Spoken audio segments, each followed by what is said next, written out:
जब हनुमान से हारे शनिदेव कहानी। शनि के नाम से ही हर व्यक्ति डरने लगता है। शनि की दशा एक बार शुरू हो जाए तो 7.5 साल बाद ही पीछा छोड़ती है, लेकिन हनुमान भक्तों को शनि से डरने की तनिक भी जरूरत नहीं। शनि ने हनुमान को भी डराना चाहा, लेकिन मुंह की खानी पड़ी। आइए जाने कैसे। महान पराक्रमी हनुमान अमर है। पवन पुत्र हनुमान रघुकुल के कुमारों के कहने से प्रतिदिन अपनी आत्मकथा का कोई भाग सुनाया करते थे।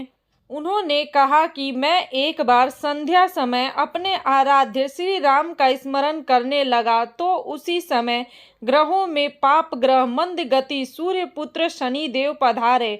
वह अत्यंत कृष्ण वर्ण के भीषणकार थे। वह अपना सिर प्रायः झुकाए रखते हैं, जिस पर अपनी दृष्टि डालते हैं वह अवश्य नष्ट हो जाता है। शनिदेव हनुमान के बाहुबली और पराक्रम को नहीं जानते थे।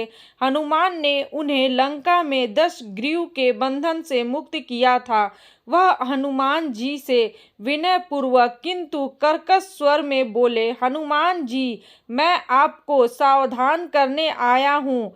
त्रेता की बात दूसरी थी, अब कलयुग प्रारंभ हो गया है। भगवान वासुदेव ने जिस क्षण अपनी अवतार लीला का समापन किया, उसी क्षण से पृथ्वी पर कली का प्रभुत्व हो गया। वह यह कलयुग है। इसमें युग में आपका शरीर दुर्लभ और मेरा बहुत बलिष्ठ हो गया है।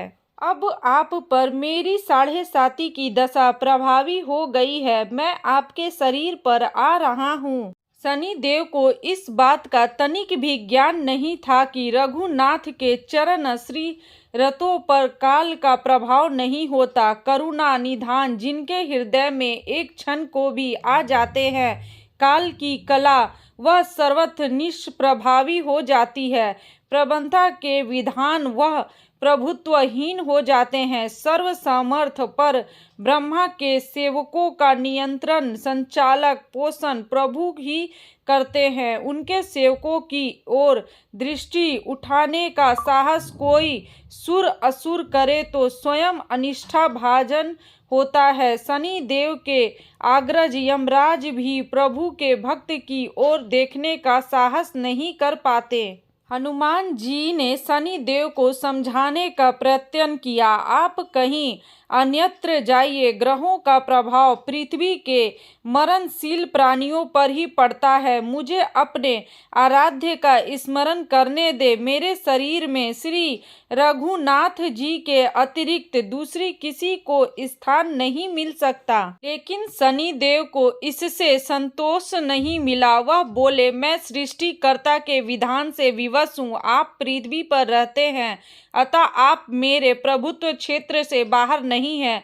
पूरे 22.5 वर्ष व्यतीत होने पर 7.5 वर्ष के अंतर से 2.5 वर्ष के लिए मेरा प्रभाव प्राणी पर पड़ता है, किंतु यह गौण प्रभाव है। आप पर मेरी 7.5 आज इसी समय से प्रभावी हो रही है।